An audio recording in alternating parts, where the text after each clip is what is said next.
Well, Dave, congratulations through to the second round of the FA Cup, but you had to really work for it today. You're always going to have to work for it. Listen, I don't think it was a great watch, and it might be me doing a disservice to our lot. It's strange atmosphere. Not that that's an excuse, but you have to. For me, then you've got to create an atmosphere and try and show the intent that we did on Tuesday. We didn't show that enough. Whether that's because the team you're playing against sits off you and allows you to have possession of the ball, but I think you then need to create that atmosphere by being more progressive with your passing, making them defend, putting the ball in the box, being on the front foot and generate excitement through that. And we didn't do that in the first half. Second half, slightly better. And we should win the game.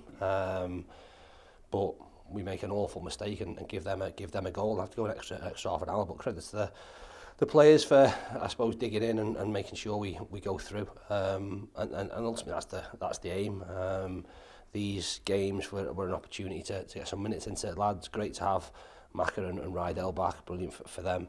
And hopefully get through the tie and get into the next round and have no injuries. We've not done the second bit, but we've done the first part of that.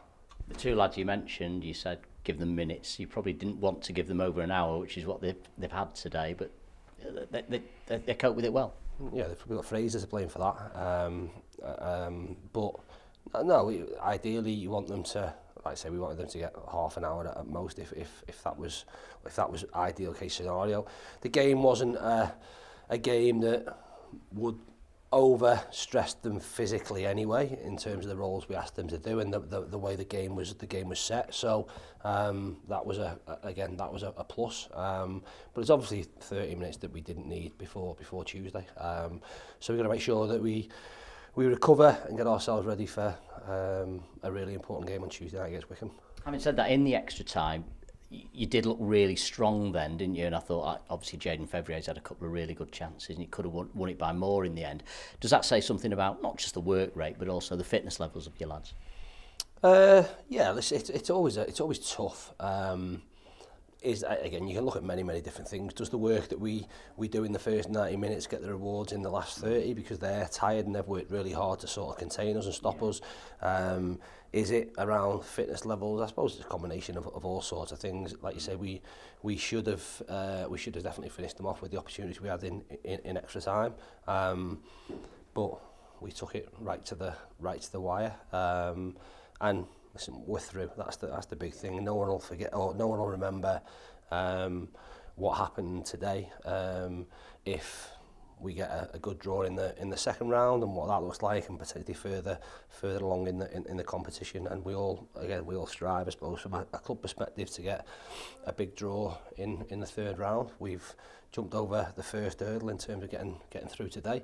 We'll look forward to the draw tomorrow and see what that brings and approach the game how we need to when it does come about. You mentioned great to see Maka back after 9 months, Ryan Rydell after I think 14 months, but you did pick up 2 injuries today to balance that out.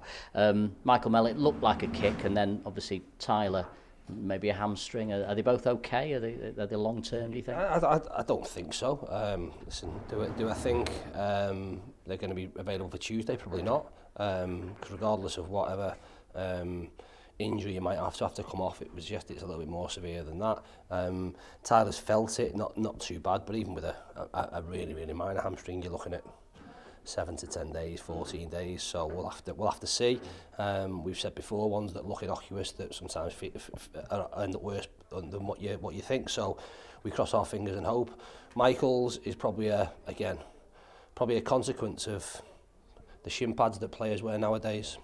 And if you choose to wear protection that, to be honest, does absolutely nothing, and you get a kick on the shin and have to come off for it and lose your place, then maybe that's something you have to deal with. I'm not going to get embroiled in giving my opinions on people's shin pads and how people tackle nowadays. But if that's the reason for injury, then certainly if I was a footballer, it wouldn't be one that I'd be happy about, and it wouldn't be one that wouldn't change my preparation in terms of what I wear around my ankles and around my feet and around my shins. Just finally through in this in the FA Cup, which is great news, and of course 2 massive games now to come at Edgeley Park in the league against Wycombe and Bolton, and 2 sides who are going to be right up there, and Wycombe having a great season so far.